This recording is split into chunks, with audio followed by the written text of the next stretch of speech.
25 years of my life I'm still trying to get up the great big deal of hope for a destination. I realized quickly when I knew I should that the world was made of this brotherhood of man, for whatever it means.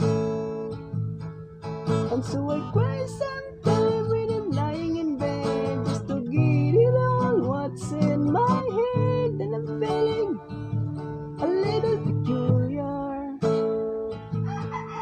And so I wake up in the morning and I step outside and I take a deep breath